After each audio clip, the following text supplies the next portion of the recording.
한 주간 잘 지내셨습니까? 감기로 고생이 많죠? 저도 간당간당합니다.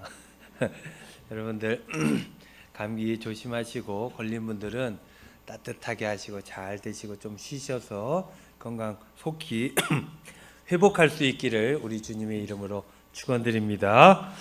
오늘은 대림절 둘째 주일입니다. 오늘도 초가 밝혀져 있죠.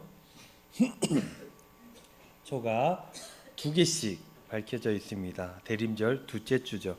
여러분들 대림절 이 초는 4개까지 밝혀지는데요. 그 초들의 의미가 있다. 그렇게 지난주에 말씀 나누었죠. 첫 번째 초의 의미는 무엇입니까? 다 까먹었죠? 친절하게 보여줍니다. 소망. 두 번째는요. 오늘이에요. 오늘 두 번째 주일, 두 번째 초 평화. 다음 주는 기쁨. 그 다음 주는 사랑. 이렇습니다. 여러분 지난주는 우리가 소망에 대한 말씀을 나누었어요. 혹시 설교 말씀 제목 혹시 기억나십니까? 어떻게 그거를 어디 나왔습니까? 난 내가 혹시나 유집사님 어제 청소하러 오실 때 가르쳐 드렸나? 깜짝 놀랐네. 깨어 기다리라. 소망이죠. 기다릴 수 있는 것. 여러분들 소풍 가기 전에 소풍보다 더 행복한 게 기다리는 시간입니다. 하루 전날 잠이 안 오죠. 엄마가 김밥은 제대로 싸줄 것인가? 사이다는 어느 가방에 넣어야 될 것인가? 달걀은 있는가? 뭐 이런 생각들로 내일 가서 장기자랑 뭐 해야 될까? 노래 잘해야 될 텐데. 숨은 그림 찾기 보물 찾기 잘해야 될 텐데. 요즘 제가 아동부에 가서 숨은 그림 찾기를 잘 못해가지고 내 머릿속에 그게 있습니다. 5개가 틀렸다는데 5개를 찾지를 못해요. 어쨌든 소풍 가기 전에 그때가 참 귀한 시간이다. 예수님 오시기 전에 이 시간이 귀합니다. 예수님 오시면 그 다음으로 넘어가면 돼요. 근데 예수님 오실 때까지 준비하고 기다리는 시간, 이 시간을 잘 보내야 우리는 복된 삶을 누릴 수 있게 된다라는 것이죠. 그런데 준비할 때 어떻게 준비해야 됩니까? 깨어서 기다려야 된다. 영적 각성, 경각심, 이걸 가지고 있어야 된다. 늘 세상 사람들처럼 그냥 흘러가는 대로 나도 똑같이 흘러가면 안 된다. 세상 사람들이 주일날 놀러 간다고 다 놀러 가면 안 되는 거예요. 우리는 주일날 주님 앞에 나와서 거룩하게 이 시간을 구분해야 된다라는 것입니다. 이런 영적 경각심이 있어야 깨어 기다릴 수 있게 되고 그 소망의 삶을 살아갈 때 온전히 천국 백성으로 살아갈 수 있게 된다라는 것이죠. 오늘의 주제는 뭡니까? 평화입니다. 평화가 뭐예요? 평화는 기본적으로 전쟁이 없는 상태를 이야기합니다. 다툼, 싸움이 없는 상태, 그런 상태. 세상이 말하는 평화, 그리고 성경이 얘기하는 평화는 결론적으로 같아 보일지 모르지만 사실상 그 방법론적으로는 전혀 다른 평화를 말하고 있습니다. 당시 세상이 말하는 평화가 뭡니까? 팍스 로마나. 팍스, 라틴어로 평화라는 말이죠. 그러니까 팍스 로마나 그러면 로마의 평화를 이야기하는 거예요. 로마 시대에는 평화가 있었죠. 그 안정감이 있었다는 거예요. 근데 그 평화와 안정감은 어떻게 이루어진 겁니까? 압도적인 힘에 의해서 만들어진 거예요. 그 평화는 어떻게 만들어진 거예요? 로마가 어마어마한 군사력을 가지고 있기 때문에 감히 거기에 대항하지 못해서 만들어진 평화다라는 것입니다. 지금으로 치면은 팍스 아메리카나 정도 볼 수 있어요. 물론 옛날의 미국은 아닌 것 같아요. 막 협박하고 괴롭히고 이런 거 보면 옛날의 미국 아닌 것 같은데 어쨌든 지금도 이 미국이라고 하는 어마어마한 힘의 모습이 있다는 거예요. 그래서 그들이 얘기하면 거부하기가 쉽지가 않습니다. 그런 세상, 그런 평화, 이런 것들을 세상이 말하는 평화다고 우리는 이해할 수 있게 되는 것이죠. 그러면 성경이 말하는 평화는 무엇이겠습니까? 성경에서 얘기하는 평화, 히브리어로 우리는 이렇게 얘기합니다. 샬롬. 우리가 많이 해봤죠. 교회학교 시절에 가면은 전도사님이 목사님이 샬롬하고 인사했던 기억들이 우리 모두에게 있습니다. 샬롬, 이게 평화라는 뜻이에요. 우리말로 단순 번역하면 안녕이란 뜻이죠. 안녕하십니까 할 때 그 안녕이에요. 이 평화라고 하는 것, 샬롬이라고 하는 이 평화는 압도적인 힘에 의해서 만들어지는 평화가 아닙니다. 힘에 의해서 만들어지는 게 아니에요. 이 평화는 무엇으로 만들어지는가? 좋은 관계로 만들어지는 겁니다. 관계. 성경이 말하는 평화는 관계를 통해서 만들어진다는 거예요. 즉 하나님과 좋은 관계를 만들어야 누릴 수 있게 되는 게 이 평화다라는 거예요. 하나님과 좋은 관계를 맺는 건 무엇입니까? 태초에 하나님이 천지를 창조하셨어요. 인간까지 모두가 피조물입니다. 이걸 우리 믿는 사람들은 고백을 하죠.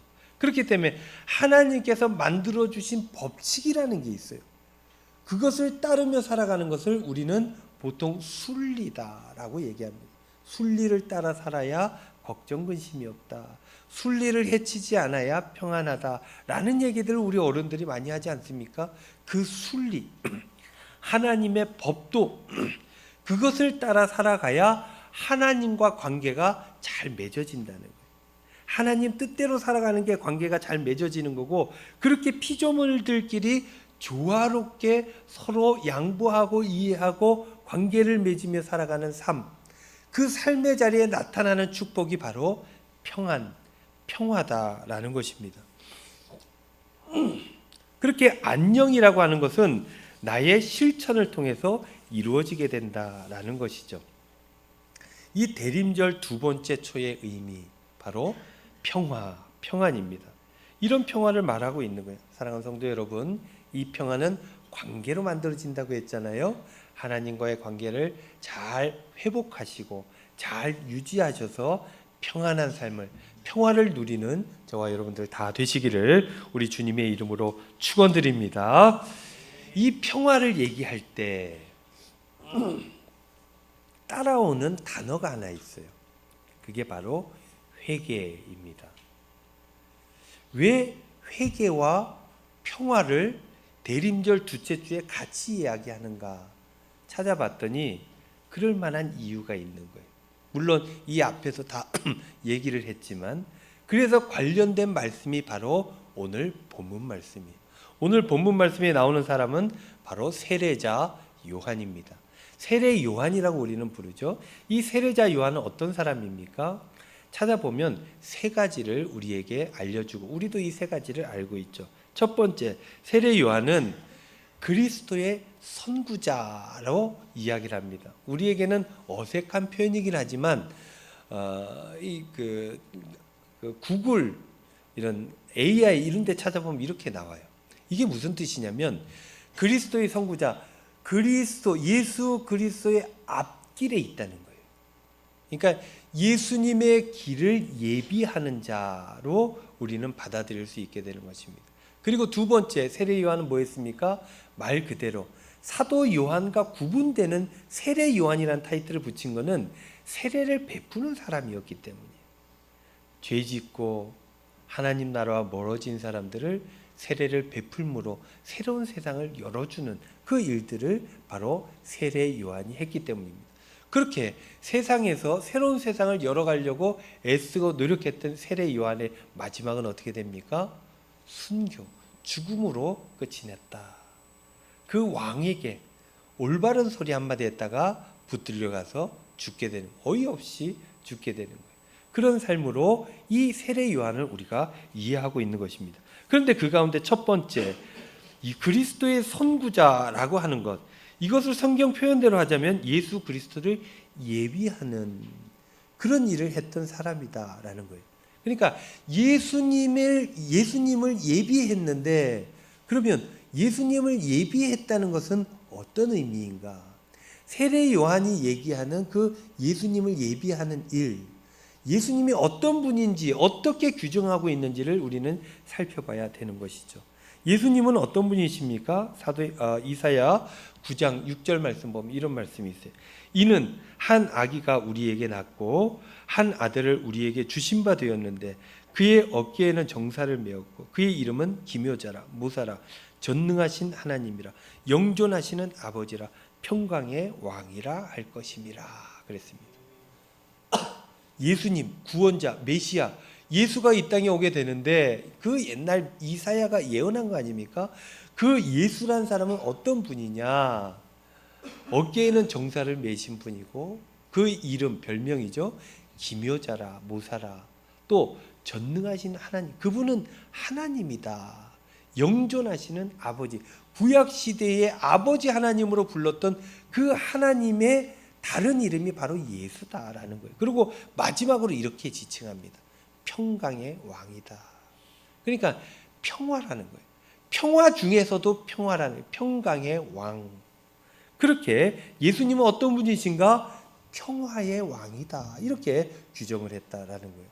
또 예수님은 스스로가 어떻게 얘기하시냐면 요한복음 14장 27절 말씀에 보면 평안을 너희에게 끼치노니 평안을 주러 왔다는 거예요. 곧 나의 평안을 너희에게 주노라. 내가 너희에게 주는 것은 세상이 주는 것과 같이 아니하니라. 너희는 마음에 근심하지도 말고 두려워하지도 말라라고 얘기합니다. 예수님께서 주시고자 하는 건 뭐예요? 평화라는 거예요. 평화. 이것은 힘으로 압도해서 얻는 평화, 전쟁을 없게 하는 평화, 그 평화가 아니다. 내가 너에게 주는 건 세상과 다른 것이다. 그러니 두려워하지 말고 근심하지 말고 온전히 하나님 나라 백성으로 살아가라 라는 말씀이었던 거예요. 즉 성경은 예수님을 평화로 얘기합니다. 평화의 왕으로 표현하고 있습니다. 그러니까 세례 요한이 이런 평화의 왕이신 예수님을 예비했다, 준비했다라는 것입니다. 그렇다면 평화로 오시는 예수님을 이 세례 요한이 어떻게 준비했는지를 보면 우리가 평강을 얻는 방법을 배울 수 있게 된다라는 것이죠. 세례 요한은 예수님을 어떻게 맞이했습니까? 마태복음 3장 2절 말씀 이렇게 얘기했어요. 같이 읽습니다. 시작. 회개하라 천국이 가까이 왔느니라. 새로운 세상이 왔다는 거예요. 그 세상을 맞이하려면 뭐 해야 된다? 회개해야 된다. 평화의 왕이신 예수님을 맞을 준비를 하는데 세례 요한은 회개를 선포했다라는 거예요. 이 평화, 샬롬 뭐라 그랬어요? 관계로 만들어진다 그랬어요. 관계가 깨어지면 없어지는 겁니다. 이 관계를 만들기 위해서는 뭘 해야 되느냐? 회개해야 된다는 거예요. 하나님과의 관계가 온전히 이루어져야 평강이 이루어지는 것인데 그 관계가 깨어졌으니 이 관계를 회복하기 위해서 무엇이 필요한가? 회개가 필요했다라는 것입니다. 사람들과 하나님과의 관계가 온전했습니까? 그렇지 않았죠. 뭐가 가로막고 있습니까? 죄로 가로막고 있다. 오늘 우리 시온 찬양대가 찬양했잖아요. 주님의 손이 짧은 게 아니라는 거예요. 우리가 힘들고 어렵게 죄 가운데 살아가는 것, 하나님과 멀어지는 것, 그거는 죄 때문이다. 죄가 가로막고 있기 때문이다. 그래서 우리에게 필요한 건 뭡니까? 평화를 위해서 필요한 게 뭡니까? 하나님과의 관계인데 그 관계를 만들어 가려면 우리에게 필요한 건 회개이다라는 거예요. 성경에 보면은 계속 이 얘기예요. 첫 번째 이야기는 하나님이 인간을 사랑했다는 거예요. 인격적으로 사람을 만들었어요. 다른 피조물과 전혀 다르게 만들었어요. 생명을 부어 하나님의 이미지로 만들어서 하나님의 모습으로 살아갈 수 있도록 그 인간을 만들어 주셨는데 그 인간이 자꾸 욕심을 부린다는 거예요. 욕심이 잉태한 즉 죄를 낳는다. 죄가 장성한 즉 사망에 멸망에 이르게 된다. 이 원칙을 알면서도 이 욕심을 이기지 못해요. 우리도 똑같지 않습니까? 늘 주신 은혜 감사하며 살아가면 형통할 텐데 그걸 못해요. 욕심을 부리고 욕심을 부리니 다 됩니까? 안 되죠. 상처받고 원망하고 쪼그라들고 힘들고 어렵게 자기가 그런 인생을 선택해서 살아간다. 아담이 그랬죠. 욕심을 부리다가 선악과에 탐을 내고, 그렇게 선악과 하나님께서 정해주신 질서를 깨버리고 쫓겨나게 되죠. 이 이야기가 얼마나 많습니까? 얼마나 다른 버전으로 성경에 얼마나 많은 얘기들로 나타납니까? 그가 그렇게 하나님과 멀어지자 하나님께서 애쓰시고 노력했으나 더 멀어졌어요. 홍수로 멸망하고 하나님의 그 질서가 깨어지고 모든 사람들이 멸망하고 하나님께서 새롭게 시작하려 했으나 그들은 또 바벨탑을 쌓고, 그래서 안 되겠구나. 내가 직접 이들을 구원해야 되겠구나. 구원의 계획을 세우시고 시작한 첫 번째가 뭐예요? 아브라함을 부르시는 이야기. 아브라함, 창세기 12장에서 아브라함 믿음의 조상이 됐잖아요. 그를 부르셔서 구원의 역사를 시작하신 거예요. 그의 후손을 통해서 메시아를 이 땅에 보내주시고 그 메시아를 통해서 인류 역사의 구원의 역사를 완성하시겠다. 너희들 힘으로 안 되니 내가 직접 내려가서 내가 너희들 대신 핍박받고 희생당하고 죽음에 이르러서 너희들을 살리겠다. 이게 성경 전체의 이야기예요. 그렇게 깨어진 관계를 회복하려고 하나님께서 예수 그리스도를 보내주셨다라는 거예요. 그래서 예수님을 믿으면, 그분이 나를 살게 하실 것이라고 믿으면, 그분을 통해서 하나님과 하나 될 수 있다라고 믿고 살아가면, 그러면은 구원의 역사, 평강이 우리의 삶에 찾아오게 되어진다라는 이야기를 하고 있는 것입니다. 그런데 여러분, 인간이 하나님과 깨어진 관계가 회복되려면 무엇이 필요해요? 많은 헌신이 필요한 게 아닙니다. 많은 재물이 필요한 게 아니에요. 필요한 것은 이게 필요합니다. 하나님, 잘못했습니다. 이게 무슨 말이에요? 내가 죄 지은 거 내가 인정합니다. 내가 죄인입니다. 회개하는 것부터 시작해야 된다. 그 회개가 있을 때 그 뒤에 일들이 가능해지고 그 뒤에 일이 있을 때 회개가 완성되어지고 관계가 회복되어지고 평강이 우리의 삶에 찾아오게 된다라는 것입니다. 그래서 세례 요한은 회개를 선포하였고 그 회개를 통하여서 평강의 왕이신 예수님 맞을 준비를 했다라는 것입니다. 그런데요, 그 가운데 마음은 그렇지 않은데 회개하는 척이라도 해야 되겠다는 사람들이 있었던 거예요. 그 사람들에게 세례 요한이 이렇게 얘기를 합니다. 마태복음 3장 7절 말씀. 요한이 많은 바리새인들과 사두개인들이 세례 베푸는 대로 오는 것을 보고 이르되, 독사의 자식들아, 누가 너희를 가르쳐 임박한 진노를 피하라 하더냐? 이렇게 얘기를 했어요. 다른 사람들은 죄인인 척, 죄인이라고 얘기하고 오면 세례 베풀고 회개를 선포했어요. 그런데 사두개인들, 바리새인들 이런 사람들이 찾아오니까 똑같이 세례를 주지 않았어요.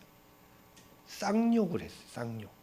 독사의 자식들. 우리 성경에 있으니까 이 표현이 그냥 그런 표현인 줄 아는데 우리나라 말로 그대로 번역하면 뭐겠습니까? 개 XX. 이런. 세례 요한이 화가 어마어마하게 나버렸어요.